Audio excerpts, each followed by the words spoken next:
A todos la bienvenida a la parroquia de Digna. Saludo con particular afecto a doña Natividad, que es la ponente, y también a doña Lucía Contreras. Pues, gracias, bienvenidas, gracias por estar aquí y por compartir en el mes de agosto vuestra agenda y la preparación que exige siempre hablar en público, ¿verdad? Que no es fácil. Saludo también a las autoridades de nuestro excelentísimo ayuntamiento. Y les doy las gracias por haber permitido acoger esta conferencia en el marco de la Semana Cultural. Mirad, la intención de la parroquia era hacer también pues, una aportación positiva y hacerlo pues, desde lo que somos, desde la fe cristiana. Saludo también a las distintas asociaciones del municipio, al cronista oficial de Digna, que nos acompaña, que es la memoria, que va recogiendo pues, los acontecimientos de nuestra localidad y que también lo hace en este sentido. Y a todos vosotros. Mirad, la Iglesia Católica ha sido y es hoy un importante motor en la difusión de la cultura. Fijaos el arte que nos rodea en esta bellísima iglesia del pueblo de Digna, la música que debió generar ese fantástico órgano, la literatura, la asistencia social, la atención hospitalaria, forma parte de todo esto del ser y de la misión de la Iglesia. Ahora nos vamos a acercar a la figura de Rosa de Santa María, que la conocemos todos popularmente como Santa Rosa de Lima, incluso hay por ahí, por internet, alguna película de ella. Es una figura polifacética, verdaderamente rica, sorprende la riqueza de esta mujer. Es una figura, además, que es la primera santa americana, que para la Iglesia también tiene un valor para los cristianos. Y por último, es una figura ligada a Digna, no solo porque tenemos su retrato, sino porque forma parte del mecenazgo del arzobispo Moscoso, que sabéis todos que es aquel lienzo que les representa, parte de ese mecenazgo que el arzobispo Moscoso siempre le tuvo tanto cariño a Digna y que trajo consigo, como buen peruano que era, pues trajo lo mejor de su país, que era Santa Rosa de Lima. Pues sin más, os agradezco a todos la asistencia y cedo la palabra a doña Lucía Contreras.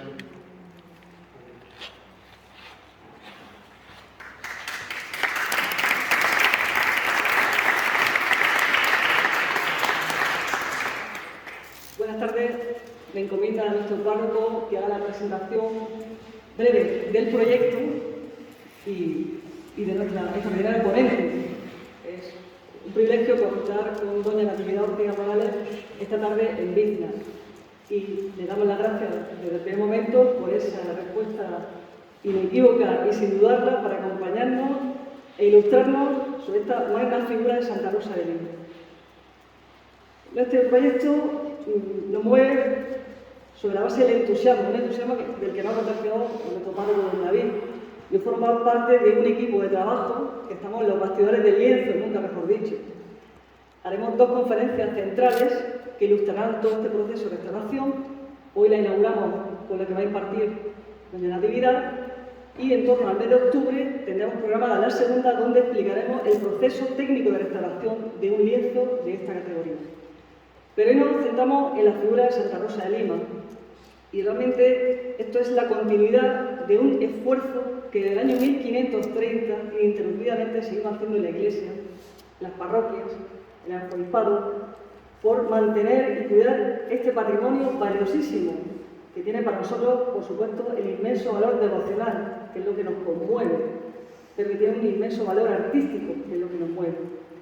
Y en medio de todas las dificultades de toda índole, los abogados, imagínense, administrativas, esperando la autorización de la Delegación de Cultura para poder iniciar materialmente el proceso de restauración del lienzo.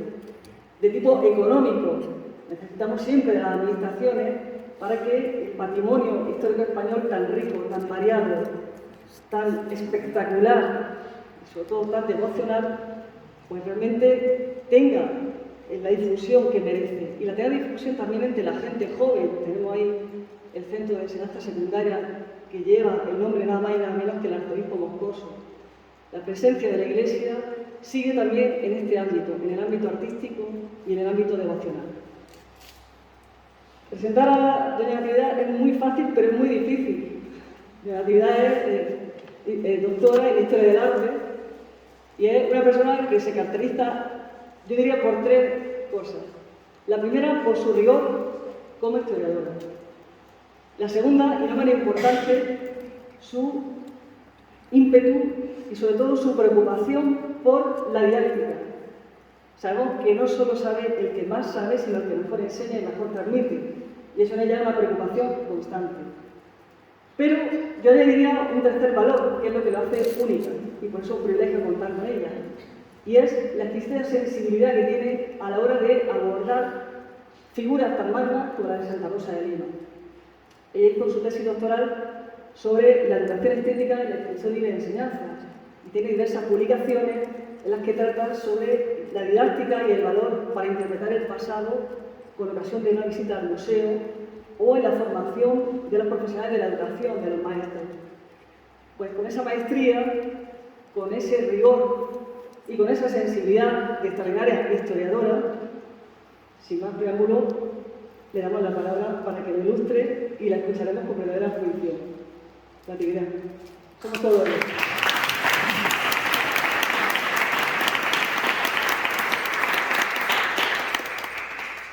Bueno, buenas tardes, espero que me digan bien. Muchas gracias a Lucía por esta presentación tan magnánima conmigo. Sí, me tengo que poner aquí. Vale. Y muchas gracias por haberme invitado a esta conferencia o esta charla realmente, porque lo que vamos a hacer aquí es dar una charla sobre Santa Rosa de Lima.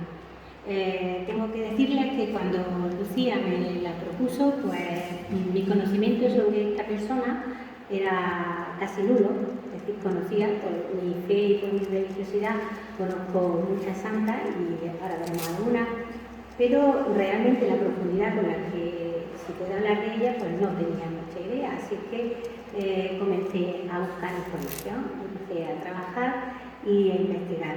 Y lo primero que encontraba en todos sitios era siempre la misma frase. De hecho, la ha comentado el señor párroco, y es que es la primera mujer santa de América. Y claro, cuando yo leía eso, continuamente se me bombardeaba la frase. Y decidí que esta iba a ser mi línea de exposición. Es decir, Santa Rosa va a ser la primera mujer santa americana. Así que comencé a trabajar esta primera concepto. Ella es la primera mujer. Y cuando empecé a pensar en la primera mujer, hay muchas mujeres que son la primera mujer. Y empezó a venirme información o imágenes, ¿no? La primera mujer que a mí me apareció fue esta señora, que todos conocemos, que es Marie Curie. No sonará, tiene algo que ver con la radiación, pues sí. Esta es la primera, era de origen polaco, aunque se nacionalizó francesa, y sus estudios hicieron, la convirtieron en la primera mujer en ganar 2 premios Nobel, uno en física y otro en química. Y además descubrió 2 elementos radiactivos importantísimos como el polonio y el radio. Por lo tanto, esta es una primera mujer que a mí también me vino a la cabeza. Pero yo seguí pensando, digo, tiene que haber más mujeres que sean las primeras. Y así, a continuación, me fui a otro ámbito totalmente distinto. Y en el ámbito social me encontré con, recordaba y conocía a esta persona, que es Rosa Parks, que todos la conoceremos porque es aquella señora que al subirse en un autobús en los años 50 en Estados Unidos, en los estados del sur, ya saben que existe la segregación racial, pues ella decidió no cederle el asiento a un blanco y eso provocó la sublevación y el movimiento de derechos sociales que ocurrió durante todos los años 60 hasta que Bobby Kennedy hizo la ley de derechos civiles donde se acababa oficialmente con la segregación racial, aunque prácticamente ya saben que hasta antes de ayer sigue existiendo, ¿no? Pero ya hay una ley que igualará a los hombres y a los blancos y a los negros, ¿no? En Estados Unidos. Seguí pensando más ámbitos de presentación de donde una mujer ha sido la primera y me fui a un aspecto mucho más innovador, ¿no? Y tenemos aquí a esta señora que se llama Sally Ride, que es la primera mujer en tripular un transbordador espacial. Todos conocemos el Challenger, todos hemos vivido el año 1986, los aquí presentes, muchos de ellos, otros historias a lo mejor más pequeñitos, pero sí que nos acordamos perfectamente de ese Challenger, cómo estalló, nada más despegar, y cómo va a marcar el principio del fin de lo que en aquel momento significó la NASA. Pero hasta ese momento esta señora ya había hecho 2 tripulaciones en el Challenger y se estaba preparando para una tercera, pero bueno, estalló. Por eso ella tiene más de 340 horas de vuelo espacial. Por lo tanto, es la primera mujer que tripuló una nave espacial. Seguí investigando en otro ambiente y esta señora se nos suena, que sí, murió relativamente pronto, en el 2013, pero esta señora tiene el honor de ser la primera ministra en el Reino Unido. Pero además es la primera ministra que más tiempo ha estado en el poder, ha estado desde el año 79 hasta el año 90. Y en su haber también tiene el haber sufrido, diríamos, la avalancha que significó la crisis del 73, la crisis mundial. Ahora actualmente hemos vivido una muy recientemente, la del 2008, y sabemos lo que significa la del 73, fue mucho más grave. Y ella, junto con Ronald Reagan, que era el presidente de Estados Unidos en ese momento, y sus gabinetes económicos, idealizaron una nueva reconstrucción del capitalismo, lo que se conoce como el neocapitalismo, que para nosotros es mucho más coloquial decir globalización, ¿vale? Por lo tanto, ella representa este elemento o esta mujer histórica. Pero todas las mujeres que yo he puesto aquí, como ustedes habrán notado, son internacionales, y dicen, hombre, claro, que fuera de España, pues las mujeres lo han tenido más fácil. Bueno, pues sigue investigando y nos encontramos que dentro de España ha habido mujeres también que han luchado y que han sido las primeras. En este caso, pues nos encontramos con Clara Campoamor, esta señora que era abogada, política, escritora, va a ser diputada junto con Victoria Kane, las 2 primeras mujeres diputadas en las Cortes Españolas durante la Segunda República. Ella va a tener el honor de defender el voto femenino durante la redacción de la Constitución del 31, de la Constitución republicana. Y si no hubiera sido por su enardecida defensa del derecho de la mujer a votar, pues lo mismo hubiéramos tenido que esperar hasta el 78 para poder votar las mujeres. Pero no fue así, porque lo consiguió que los diputados apoyaran su moción, su reforma de ese artículo y que la mujer pudiera votar en el año 34. ¿Vale? Por lo tanto, Claudia Campoamor va a ser una de nuestras primeras mujeres importantes. También tenemos, por ejemplo, a esta señora que se llama Concepción Arenal, que a lo mejor es menos conocida, pero ella era periodista y también era escritora y periodista. Le costó estudiar su carrera porque ella era mujer y no podía en aquella época acceder a la educación fácilmente, pero sí que va a hacer una labor extraordinaria. Ella va a innovar y a crear el primer paso hacia lo que conocemos como el trabajo social en España y va a ayudar a renovar la ley penitenciaria que en aquellos momentos, durante el siglo XIX, pues era totalmente precaria y la situación de los presos en las cárceles era muy dolorosa en ese sentido. Bueno, pues seguimos andando por el caso de las primeras mujeres españolas y nos encontramos ya en un ámbito mucho más filosófico del pensamiento. María Zambrano está mucho más reciente, muchos de ellos la conocerán. Ella fue el premio Príncipe de Asturias de 1981, que es el primer año en que se van a dar los premios Príncipe de Asturias con el Príncipe Felipe, hoy ya nuestro rey, y ella va a ser la primera mujer en conseguir el premio Príncipe de Asturias de la Comunicación y la Humanidad. Pero también tiene en su haber el honor de ser la primera mujer en conseguir el premio Cervantes de las letras en España. Nos vamos a ir a otro ámbito distinto. Este caso es el ámbito de la política. Aunque hemos hablado de Clara Campoamor en su lucha y en ser la primera diputada en el Congreso, junto con Victoria, que tenemos a Federica Montseny, que va a ser la primera ministra, la primera mujer ministra durante la República. Esta señora es cenetista, es anarquista y es una luchadora determinante por el movimiento obrero en su época. Pero claro, dicen la que es que claro, solo fue la República la que dio paso a la mujer en la política.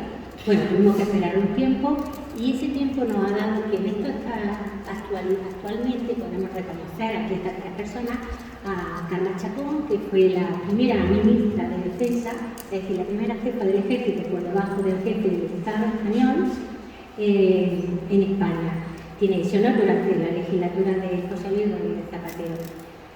María Teresa Fernández de la Vega, que fue la vicepresidenta también con Zapatero, fue la primera mujer en dirigir un consejo de ministros por primera vez en España.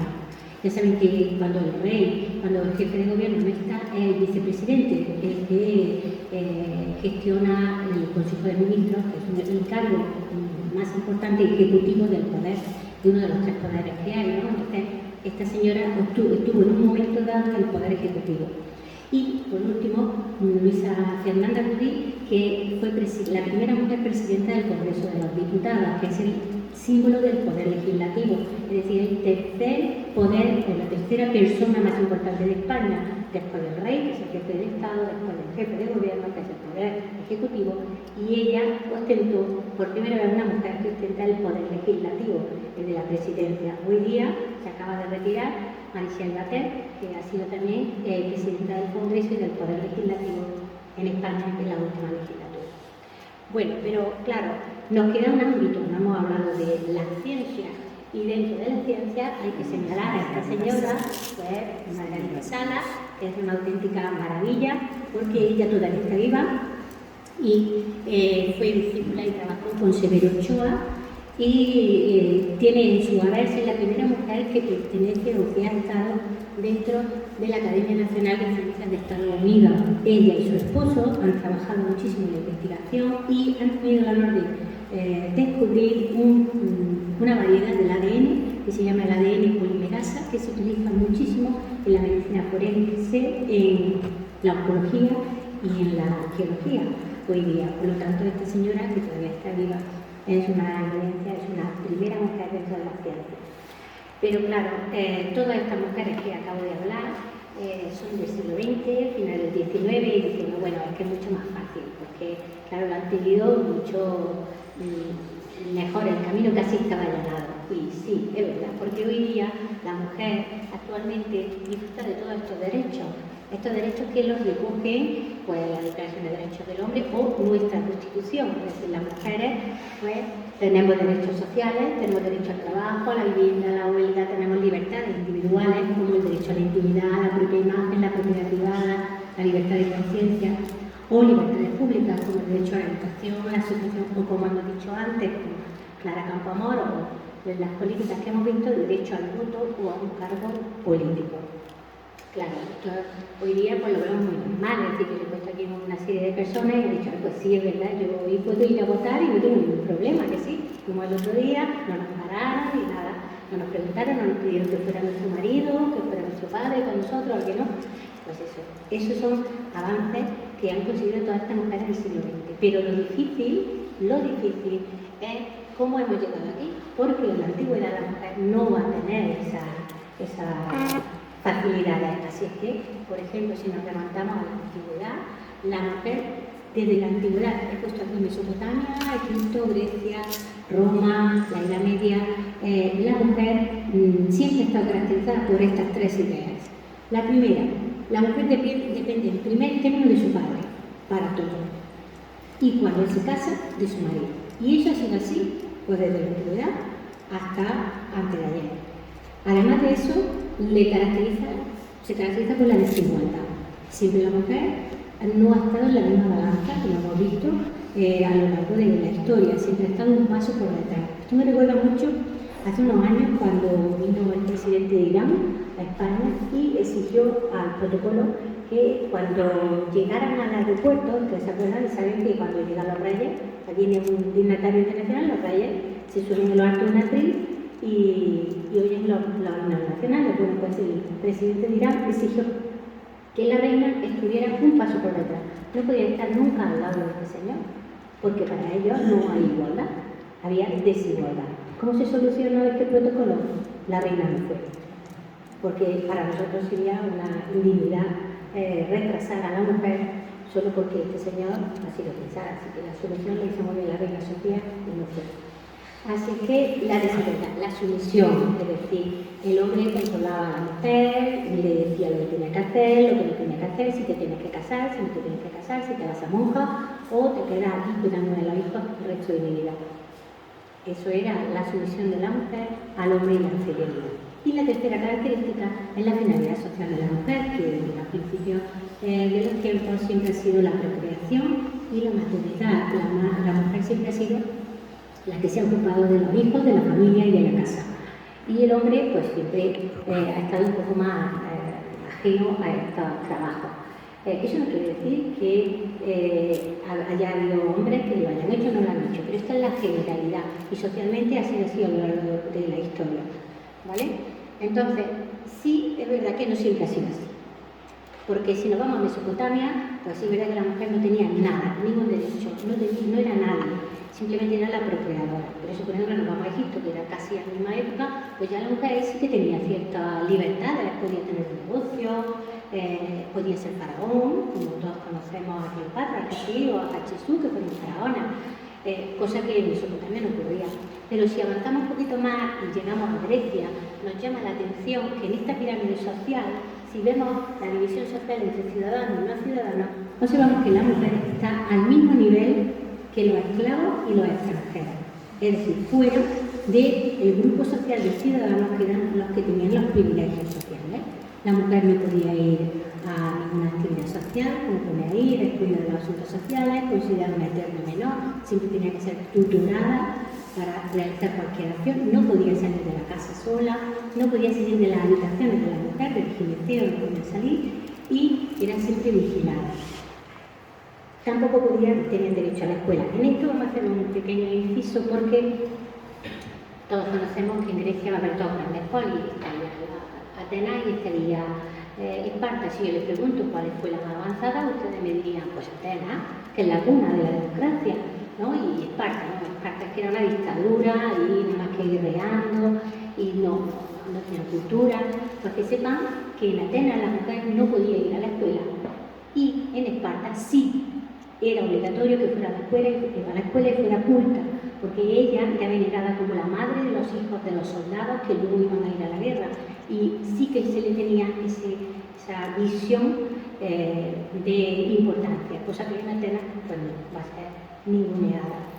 Bueno, pues si seguimos avanzando, Roma, sí es verdad que en Roma la mujer ya sale a la calle, puede ir a las actividades sociales, puede ir a comprar, puede tener un negocio, siempre dependiendo del padre de familia, que será el que regule la familia, pero sí tenía cierta libertad.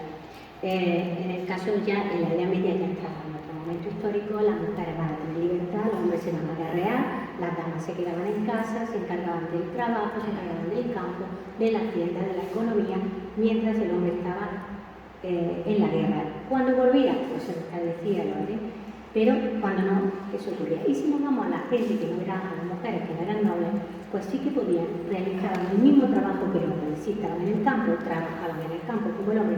Si eran comerciantes o artesanos, trabajaban en los talleres como sus esposos y realizaban la misma labor. Luego también realizaban las de casa, la de los hijos, la educación y la casa. Pero en ese sentido podríamos decir que sí que se le observaba cierta evolución. Bueno, pues ya ven cómo la mujer ha ido evolucionando, lo hemos tenido bastante difícil, por eso cuando hemos hablado de las primeras mujeres hemos dicho, claro, es que en la actualidad es muy fácil verlo, pero hay que ver cómo la mujer ha ido evolucionando en el tiempo. Vale, como yo he dicho, voy a retomar el hilo de aquella idea de la primera mujer americana y pues vamos a coger el segundo concepto. Ya hemos visto que fue la primera mujer, y en este caso americana. Para entender qué significa esto, cómo esto nos enlaza con Santa Rosa, pues tenemos que hablar de la Edad Moderna.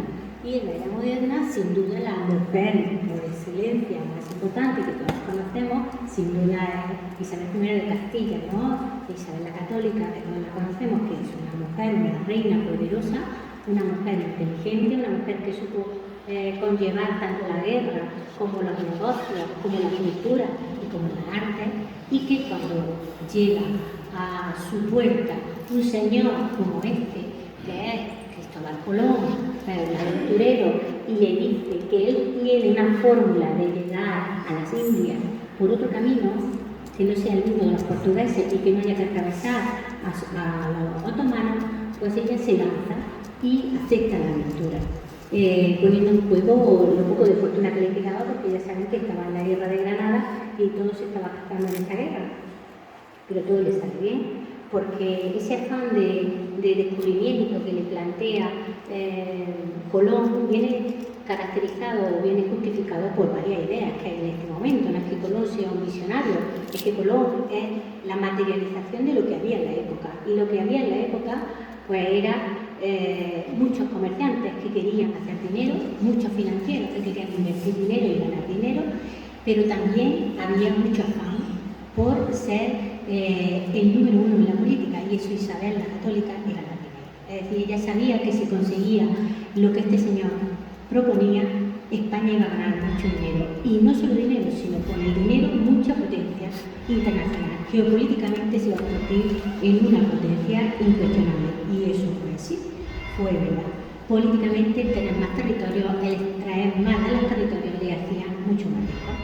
Así es que Isabel la Católica va a apoyar a este señor que decía que creía lo que se había dicho un tal Copérnico, y que luego había aceptado un tal Galileo Galilei, de que la Tierra no era plana, que la Tierra era redonda y que se podía ir a la India tanto por Oriente como por Occidente, y que él apostaba por Occidente.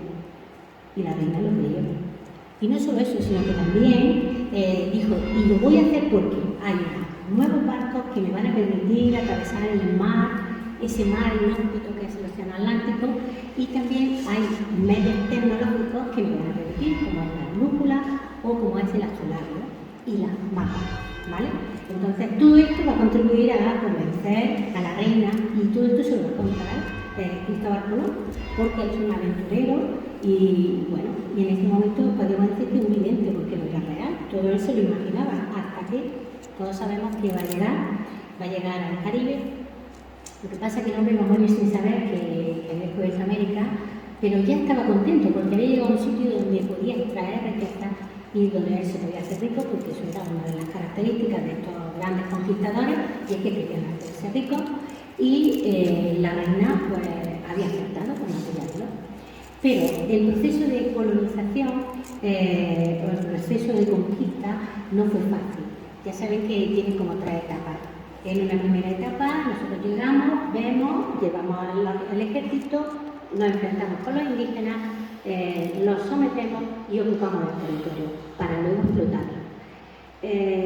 Claro, algunos dirán y algunos tendrán alguna idea sobre un pensamiento, una opinión sobre este hecho, pero no es el momento de hablar aquí sobre si la colonización fue buena o fue mala, si fue interesante, si fue para bien o para mal, para los americanos, para los españoles. Eso sería en otra conferencia.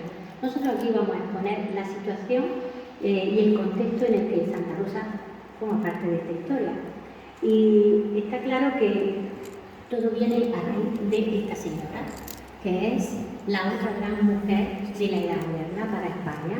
Esta señora es Isabel de Portugal, la esposa del emperador Carlos V, como todos sabrán, y yo creo que fue tan importante como lo fue la reina Isabel, aunque tiene un papel secundario.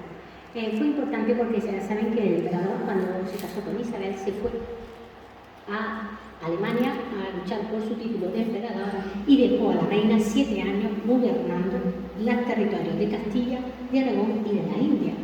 Ella tuvo que gestionar y administrar todo lo que tenía que ver con ese proceso de colonización, de conquista primero.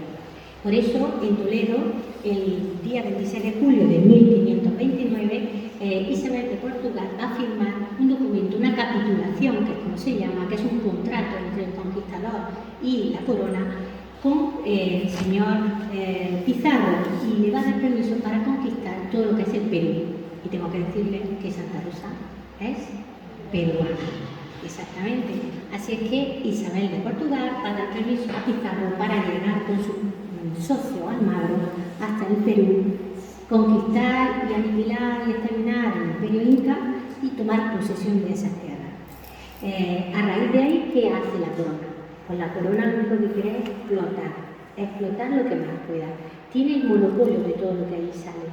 Y entonces lo que hace es dividir las tierras en encomiendas, entregarlas a aquellos que se aventuran a irse allí, y de lo que se obtenga, todos los productos pasan por la Casa de Contratación de Sevilla, que es una de las instituciones más importantes que van a fomentar o explotar la conquista de América. Hay dos instituciones, uno es el Consejo de Indias. Todos los austrias gobiernan con consejos territoriales los distintos territorios de todo su imperio. El Consejo de Indias es el que controla a América, y la Casa de Contratación, que es la que monopoliza todo el comercio americano.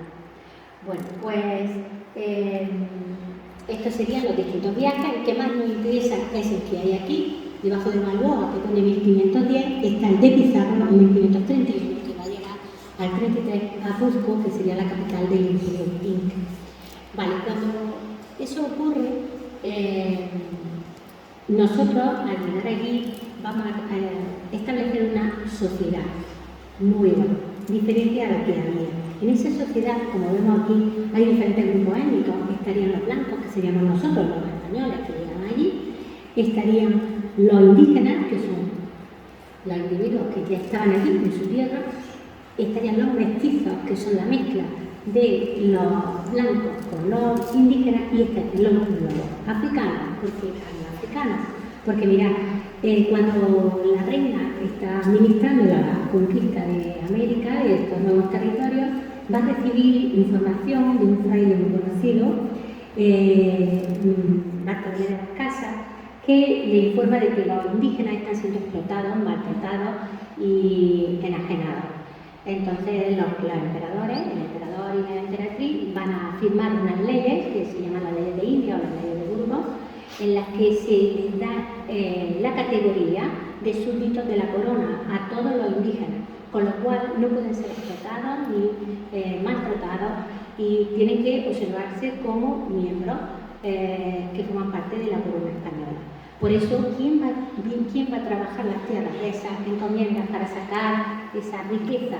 Pues hay que buscarse a otro tonto, y en este caso pues nos lo pusieron los ingleses fácil, y fueron los esclavos negros que ellos vendían en los mercados de esclavistas del Caribe. Así que los encomenderos españoles compraban los esclavos en el Caribe y lo utilizaban como mano de obra barata para explotar las encomiendas. De esa manera se va a empezar a explotar América durante la colonización. Luego, esa sociedad, por lo tanto, los africanos serían los negros, y nos faltaría ahí un grupo que serían los mulatos, que es la mezcla de los negros con los blancos. Vale, esto es importante que lo tengamos claro, porque en Santa Rosa pertenece a un grupo intermedio, que ahora lo vamos a ver. Ella no es indígena pura ni tampoco es blanca pura, es una mezcla, sería mestiza, porque ahora la veremos, es de padre de ascendencia española, pero de madre limeña, indígena, ¿vale? Por eso lo voy a explicar los grupos sociales. Y también tenemos que entender algo, que cuando esto ocurre se va a crear un escalón social en América. En ese escalón social tendríamos a los españoles peninsulares, que son los únicos que podían ocupar cargos políticos, es decir, los virreinatos, que era lo que gobernaba América, pues solo puede ser ocupado por un virrey nombrado por el rey desde España. Era español, nacido en la península, que iba a América, al virreinato de Perú, a gobernar. Pero es que los gobernadores, los capitanes generales, los jefes de la audiencia, cualquier cargo público o funcionario tenía que ser español, nacido en la península. No podía ser español, nacido en América. Ni siquiera indígena americano. Todos los cargos políticos eran de españoles nombrados por España y movidos hasta América. Esto va a crear un conflicto importante que ahora después vamos a ver qué es, pero los hijos de los españoles que se habían criado en España, que habían venido, habían comprado las encomiendas, sus hijos ya no tienen la categoría social de los peninsulares, ni la categoría política. Eran ricos, muy ricos, pero no eran funcionarios, podríamos decir. Es decir, ese nivel político no lo tenían, pero era la élite económica. Esos serían los que luego vamos a ver como la aristocracia que vive. Los criollos son los descendientes de españoles nacidos en América y Santa Rosa la podemos considerar como criolla porque en parte su padre era venía de la península, su linaje venía de la península, pero va a tener ese estatus social, ¿vale? Diferente al resto de la sociedad. Vale, y luego estaban pues, los sectores populares que ya lo hemos visto, que serían pues, los esclavos principalmente o los indígenas. Vale, llegado aquí que tenemos ese escalón social, tenemos los españoles, tenemos los criollos, tenemos los mestizos, los mulatos, los indios y los negros. Y lo pongo porque luego vamos a hablar de la independencia de las colonias y tienen que saber que la independencia fue por los criollos, por esa negación a ocupar un cargo político. Tenían todo el dinero, manejaban todo el entramado social, pero no podían acceder a ser ni gobernadores, no podían ser jefes de audiencia, no podían ser capitanes generales. Y eso, bueno, pues en el ser humano ya saben que cuando se nos niega algo, nos encabezonamos por lo que queremos. Y eso va a promover la revolución y la independencia. Bueno, no nos podemos ir de nuestro hilo eran las mujeres, pero nos vamos a ir a las mujeres, en este caso en América, y vamos a ver una de ellas, que es esa mujer que es Santa Juana de la Cruz, que simboliza lo que le pasaba a las mujeres en esta época, en la Edad Media. Los reyes católicos van a firmar una ley que se llama la Ley de Mayorazgo, en la que se impide que las grandes patrimonios de los linajes de Medinaceli, de Medina Sidonia, se fragmentaran en todos sus hijos, sino que solo el hijo mayor era el que lo heredaba todo, todos lo sabrán. Y de esa manera todos los que habían por debajo, los hijos y las hijas, quedaban bajo el poder del hijo mayor. Eso se llama la Ley de Mayorazgo, y fueron los reyes en las cortes de Toro donde lo establecieron. Eso no quiere decir que durante la Edad Media ya se hiciera, pero aquí ya se estableció como una ley, ¿vale? Entonces, esto va a determinar muchas acciones. Primero, los segundones. ¿Qué eran de los segundones? Pues los segundones o tienen tres opciones: o se iban a la iglesia a ocupar un cargo importante como príncipe de la iglesia, como obispo, o se iban al ejército, pero no para ir de soldado raso, no, ellos iban de alta alcurnia, o se quedaban bajo su hermano toda la vida. Y las mujeres, pues lo que hemos dicho, si ya no estaba el padre, la mujer quedaba a la voluntad del hermano. Si el hermano la quería utilizar como un negocio político para casarlo con otra casa y así aumentar su patrimonio, pues la utilizaba. Y si no quería, la podía meter en un monasterio o en un convento. Y claro, estas grandes hijas de nobles no van a ir a un convento humilde, ellas iban a conventos específicos como el de la Huelga en Burgos, que eran de hijas de nobles y donde toda la calidad de vida de esas mujeres era mucho mejor que la de que no tenían ese estatus económico. Pero en el caso de Sor Juana de Inés de la Cruz, ella pidió entrar en el convento. Muchas mujeres piden entrar en el convento porque es la única manera de acceder a la cultura, porque estas mujeres no tienen acceso a la cultura ni a las letras. Y entonces esta mujer, como ejemplo, la vamos a poner de esa lucha por su formación, por escribir. Se le criticó porque escribía textos seglares cuando era religiosa, pero a ella no le importaba. Y siempre tuvo una de las bibliotecas, ella era mexicana, tuvo una de las bibliotecas más importantes que hubo en América. Tuvo más de 4.000 volúmenes. Era algo extraordinario.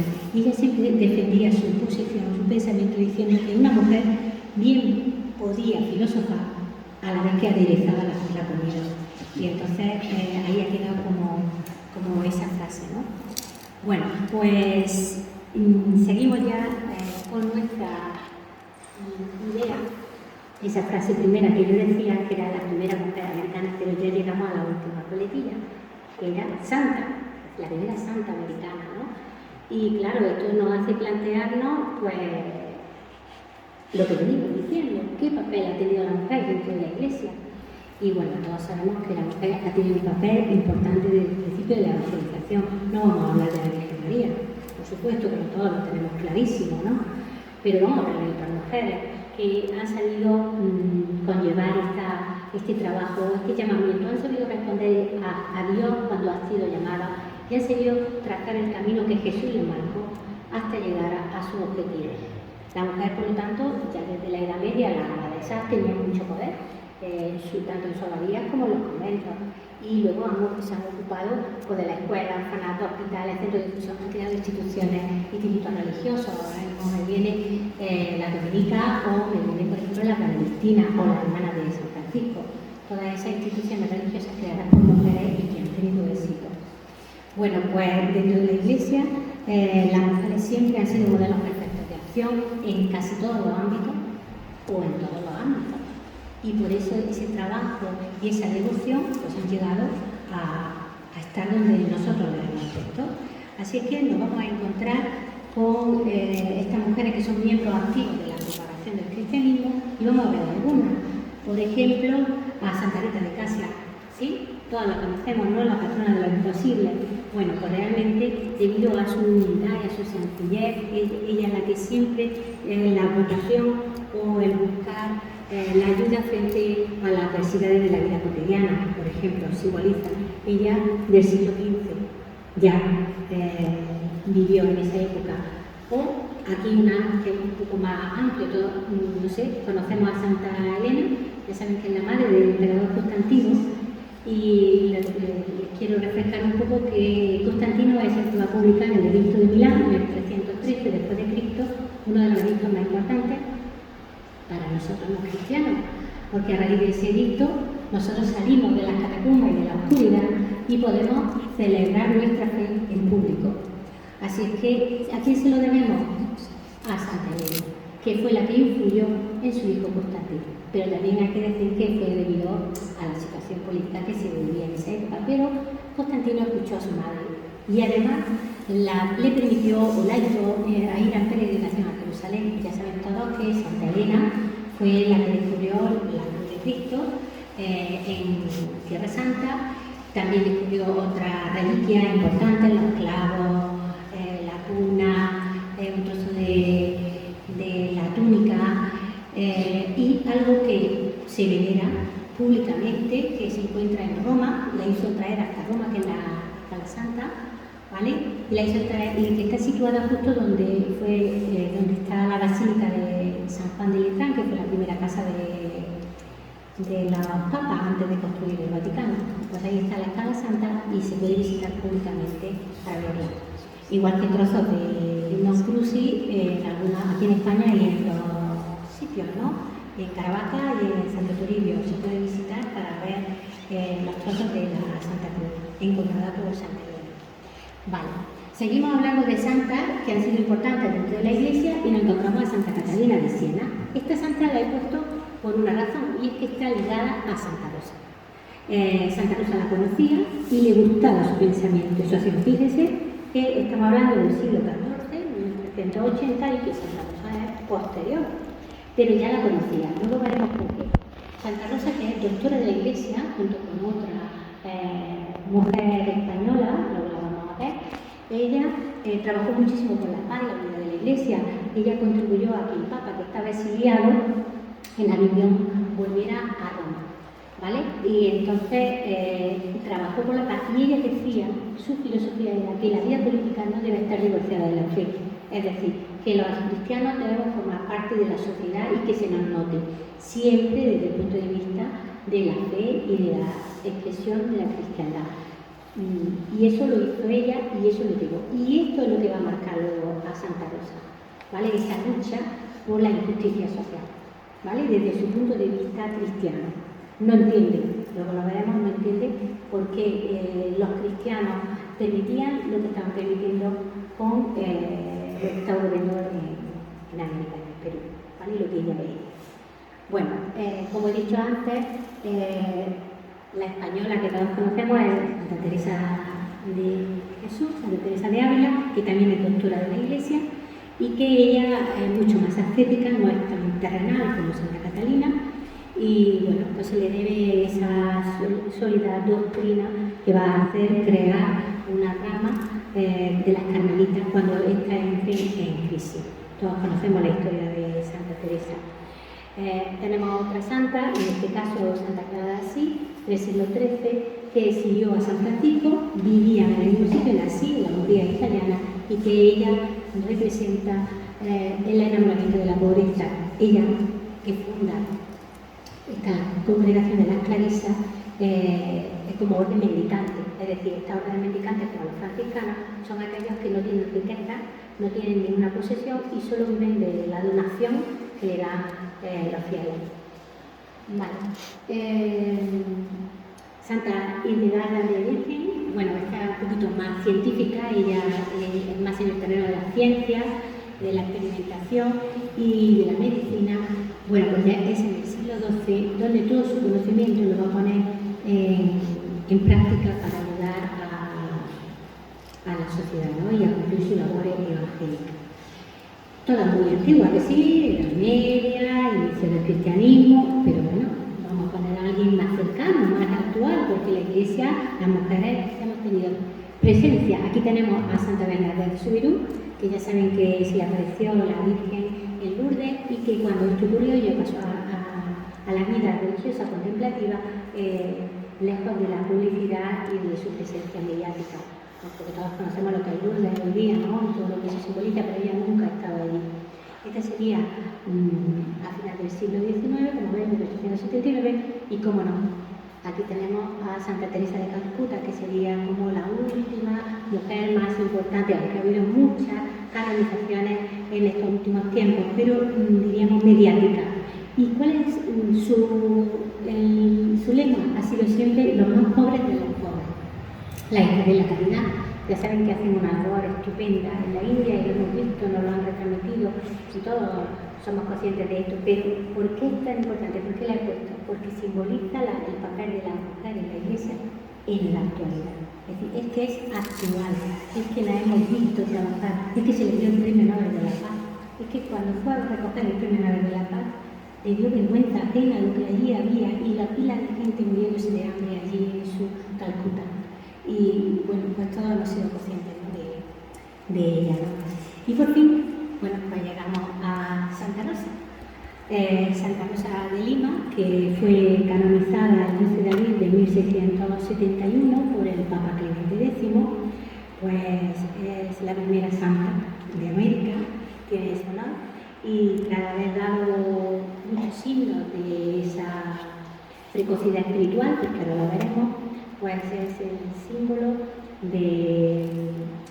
diríamos, del encuentro con el pobre, de la ayuda, ahora lo veremos, de la solidaridad, y todo eso en una sociedad muy complicada.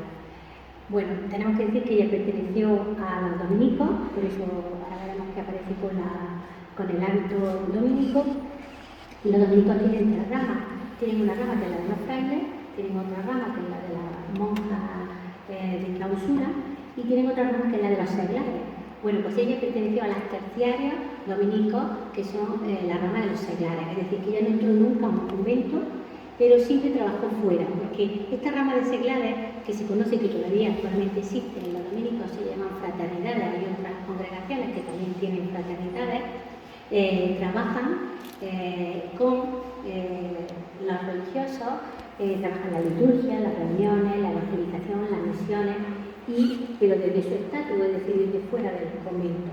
Bueno, pues en Lima había una comunidad pionera en este sistema de fraternidad que fue el convento de Santo Domingo. Y ese es el contacto que tiene Santa Rosa con los dominicos a través del convento. Y por eso y su santa de cabecera, que era Santa Catalina, le va a hacer que entre a formar parte de la orden terciaria de los dominicos. Bueno, pues vamos a decir algo sobre Santa Rosa, que ya hemos dicho todo el rato y no hemos dicho todavía nada así trascendental. Tenemos que decir que Santa Rosa, como ya sabemos, que es de cuna criolla, eso le da un estatus, como hemos dicho, social, entre comillas, privilegiado, porque no quiere decir que todos los criollos fueran ricos, pero sí es verdad que tiene unos privilegios que los indígenas, pues, a lo mejor socialmente carecían. Bueno, pues esta mujer maravillosa era hija de Gaspar Flores, un arcabucero de la Guardia Virreinal, y de María de Oliva, que era limeña, era indígena. Ella desde muy pequeña se trasladan sus padres cuando deja de ser militar, se trasladan a un pueblo andino en los Andes, cerca de un río que se llama el río Chillón, en Chile, y allí comienza su vida de niña, ¿no?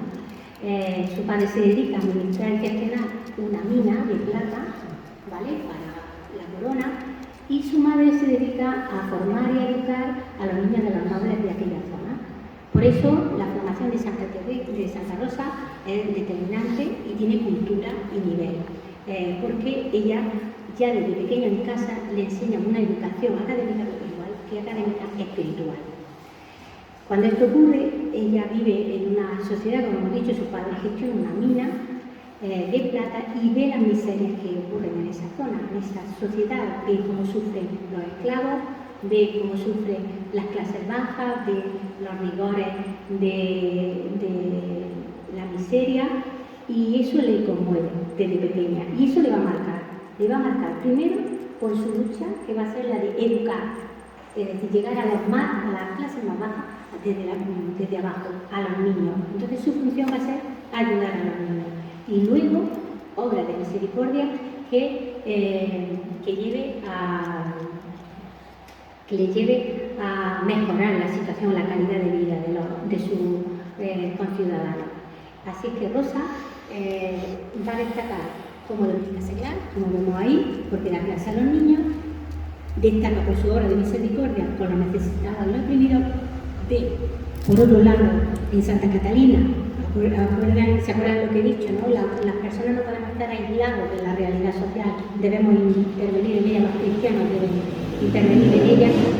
Ella toma eso como ejemplo, y es cuando se acerca al convento de los dominicos y decide entrar en la orden terciaria de los dominicos. Aparte de eso, ella tiene una fuente de energía extraordinaria para poder vivir en esa sociedad y luchar contra lo que hay, y esa fuente es la contemplación. Es tal su visión y su convencimiento espiritual que hace construir una capilla en el patio de su casa, porque ya no se va a ir nunca a vivir con sus padres. En el patio de su casa construye una capilla donde se dedica gran parte del día a la contemplación, y esa es su fuente de energía para poder llevar a cabo toda su labor fuera de la casa. Y quiere convencer de que esa fuente de energía sirve para todo. Es decir, que todos vayan a la contemplación para tener esa espiritualidad que les dé, que les mueva en el motor de su vida. Bueno, pues Santa Rosa sigue, como he dicho, sus padres no le permiten entrar en el convento de clausura, que sería lo que es su ideal, sino que le hacen seguir con ellos, y se van a vivir de nuevo a Lima. Por eso entra en el convento de la Dominica. Y entonces ocurre, pues en aquella época era habitual pues, que llegaran a las costas del Perú, por el Pacífico, pues naves de piratas que asaltaban. Y va a haber un caso extraordinario en el que unos neerlandeses entran invaden Callao, que es un puerto peruano, y ella, con gran cantidad de mujeres, entran a la iglesia y deciden rezar porque esto no llegue a más, es decir, que no muera más gente, que los neerlandeses no maten a nadie, que se vayan.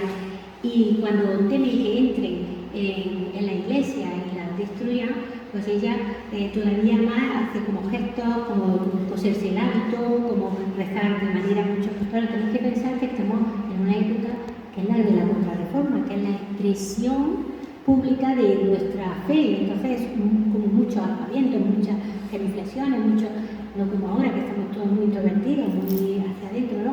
Entonces ella, haciendo todo esto, lo que ocurrió es que los neerlandeses se fueron, abandonaron el puerto y no destruyeron la ciudad. Y esto corrió como la pólvora por la ciudad, de que gracias a la intervención divina, por las peticiones que había hecho Santa Rosa, había provocado que los piratas se fueran. Y corrió como una historia, una leyenda urbana, que esto va a contribuir luego posteriormente, porque nuestra santa pues va a ser nombrada patrona de la independencia de América. ¿Sí? ¿Y por qué? Bueno, pues todo esto viene de este señor de Justo Santa María de Oro y Albarracín, que, llegado el momento, enarbola la imagen de Santa Rosa como la defensora del Perú y la defensora contra los invasores de su tierra.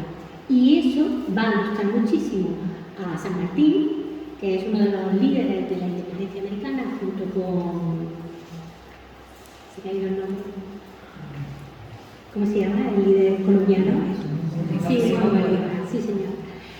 Simón Bolívar, y acepta nombrarla miembro de la Orden del Sol, que es la orden más antigua creada en América, que reconoce a las grandes personalidades. Y es así que durante la Guerra de la Independencia incluso le llegan a poner el nombre de una fragata de Santa Rosa, que se dedicaba a llevar soldados a movilizarlos a lugares donde hacían falta y que también tenía cañones, estaba artillada y entonces defendía, tanto desde Valparaíso, de Chile, hasta el Perú. Y esta señora pues, fue patrona reconocida primero en Argentina, en Chile, porque justo de Santa María era argentino, Chile le sigue y más tarde pues en los otros virreinatos también la van a reconocer. ¿Cuándo va a ser este hecho?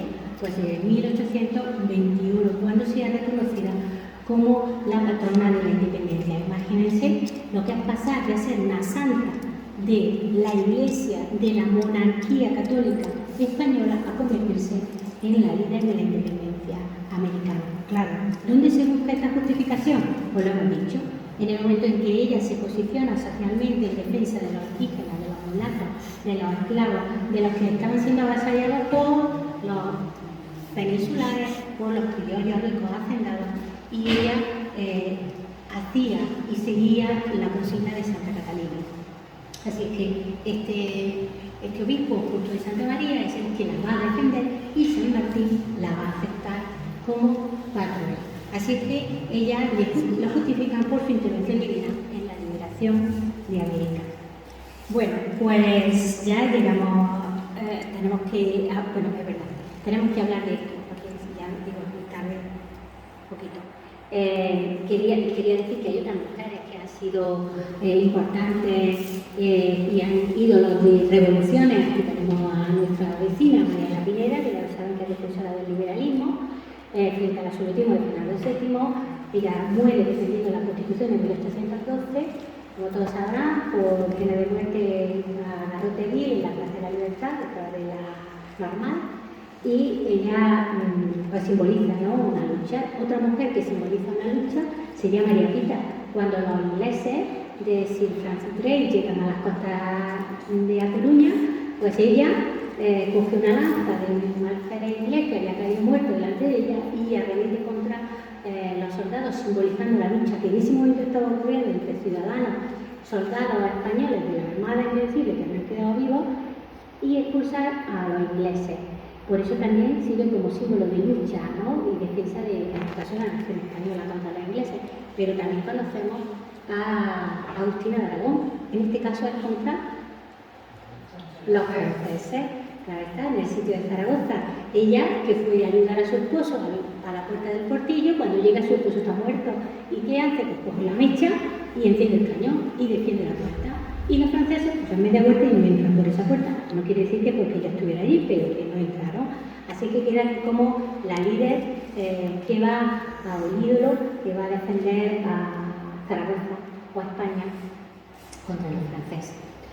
Bueno, pues como he dicho, ahora sí, llegamos a Santa Rosa aquí en Vilna. ¿Cómo ha llegado aquí esta mujer? Si hemos dicho que era americana, que está en América, todo lo que hace. Bueno, pues para ello tenemos que remontarnos a la orden de predicadores de los dominicos. Como hemos dicho, los dominicos, su función es la evangelización, pero también la difusión. Entonces van a establecer un sistema de misiones que todavía existe, muchas congregaciones que van por los pueblos, que trabajan alguna idea, alguna vocación, trabajan durante un tiempo con el pueblo y luego dejan alguna institución o dejan alguna estructura que siga trabajando en el pueblo esa idea. Entonces,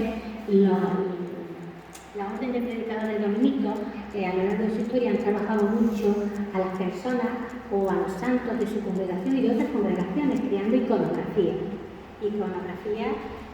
que identifican a los santos. Antes, cuando hemos llegado, el señor párroco nos ha estado hablando de todas las maravillas que hay aquí y entonces nos ha explicado algunos santos y ha explicado los símbolos de los santos, porque San Blas, porque lleva la rosca, la dolorosa, el manto negro, y claro, todo eso son iconografías identificativas de los santos. Pues los dominicos se han dedicado a esto y por ello ya saben que son los fundadores de las primeras universidades en la historia, por este afán de investigación y de difusión. Bueno, pues esta orden de predicadores que contribuyó a reconocer la iconografía de Santa Rosa. Siempre se va a presentar con ese hábito dominico, con esa rosa de flores en la cabeza o que se la entrega al Niño Jesús. Se le va a encontrar también con la presencia del Niño Jesús, porque tienen que saber que Santa Rosa murió virgen, no se casó nunca, pero ella tuvo un matrimonio místico con Jesús. En un momento dado de su historia, ella se siente como que no es digna de estar delante del Santísimo y Jesús se le aparece y le pide que se case con él. Y entonces ella acepta, y por eso se llama el matrimonio místico de Santa Rosa. Y por eso siempre aparece el niño como rodeado de un gran rompiente de ángeles, de nubes, y ella pues accediendo a ese matrimonio. También aparece a veces con una corona de espinas, ¿vale? Todo eso lo trabajaron los dominicos y a partir de ahí pues claro, las representaciones iconográficas de Santa Rosa aparecen. Bien, junto con, como he dicho, esa orden de predicadores que llega a Biznar, deja una institución secular. Y esa institución es la Cofradía del Rosario, porque uno de sus principios es la expansión del rezo del Rosario en aquella época. Les recuerdo que conquistada Granada, una de las obsesiones de los reyes católicos es la cristianización de los habitantes y se van a utilizar todo este tipo de congregaciones y misiones para ello. De hecho, está recogido en el archivo como en Biznar se crea la Cofradía del Rosario en el año, me van a dejar que no miren, 1775.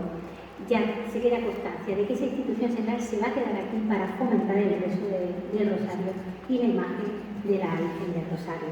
Y aquí tenemos la unión, la Cofradía del Rosario, y acto seguido, un poquito más allá,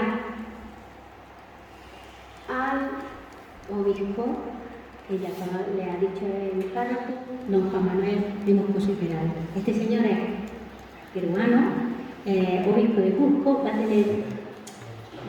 a situarse en un momento histórico muy controvertido, justo antes del inicio de la Guerra de la Independencia, pero con los primeros alzamientos ya importantes. Le va a tocar vivir una sublevación en Perú, llevar a cabo, le sonará el nombre de Tupac Amaru, ¿vale? Se va a sublevar contra la corona, una rebelión, y en un primer momento este obispo se cree que se puso de su parte, pero defendió las teorías de este señor revolucionario, pero posteriormente dijo que no, defendió en su hombría, defendió la política virreinal y se encontró en un momento un poco controvertido. Tal es así que es llamado por la corona española.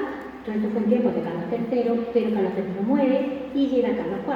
Entonces Carlos IV, Felipe III, perdón, llega Carlos IV, lo llama y viene a España. Y en este momento, para defender su posición, en un primer momento quiso ser mediador, pero luego tomó posición con la corona española.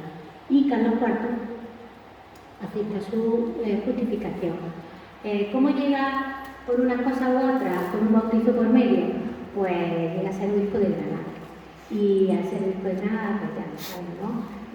Aquí los obispos tenían un lugar de veraneo, como ha dicho el señor párroco, en Biznar y en La Furia, y ahí le gustó Biznar.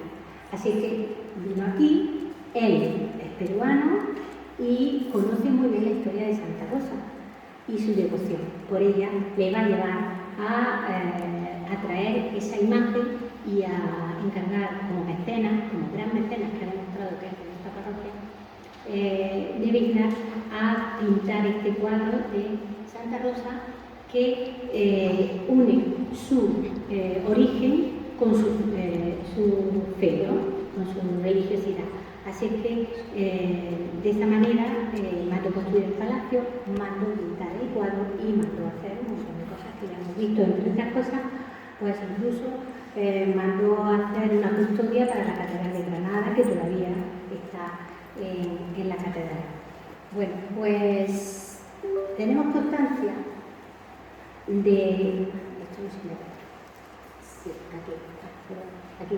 Tenemos constancia de que este cuadro estaba aquí gracias a que ha llegado a nosotros este documento gráfico que nos ha dejado don Salvador Luis Caballero, que es cronista de Vilna, y que don Blas Caballero Gómez tomó en 1904. Y deja constancia de la existencia de este cuadro ya aquí, es decir, que desde la época del obispo hasta la actualidad, que ha sido restaurado y que nos ha mostrado la maravilla que se cree que pertenece a la escuela de diseño. Ya he visto que aquí hay muchísimo del barroco y del final del barroco, es decir, que no debe de extrañar nada, que a lo mejor algo tuvo que ver, alguna pincelada tuvo que tener de ese gran maestro de la pintura barroca en Granada. Y bueno, yo creo que ya ha ido para largo todo esto y que, bueno, pues agradecer un poco su presencia y haber escuchado en esta tarde calurosa que hemos tenido en Vilna. Nada más.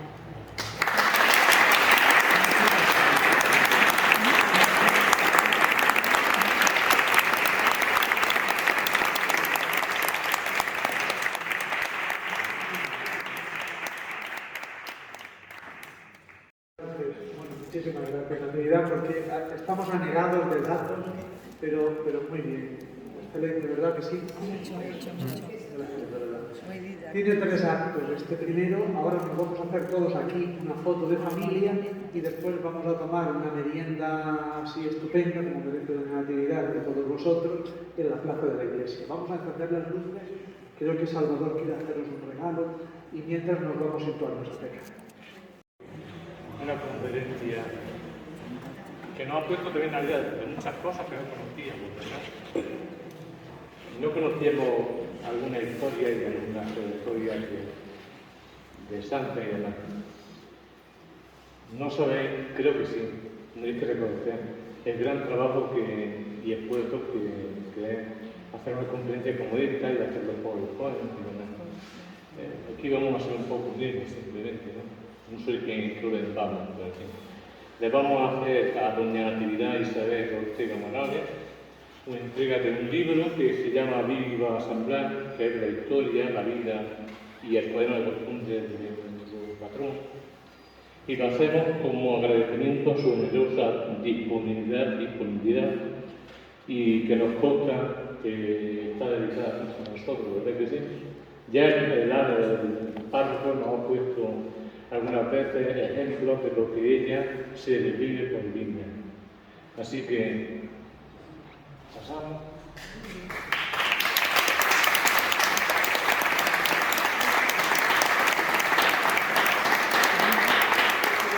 Y otro dedicado a doña Lucía Peña Contreras López por su celo y dedicación que dispensa a esta parroquia de Vilna, y que, como hemos dicho, pues entre una y otra nos han hecho pasar una deliciosa tarde. Muchas gracias a todos.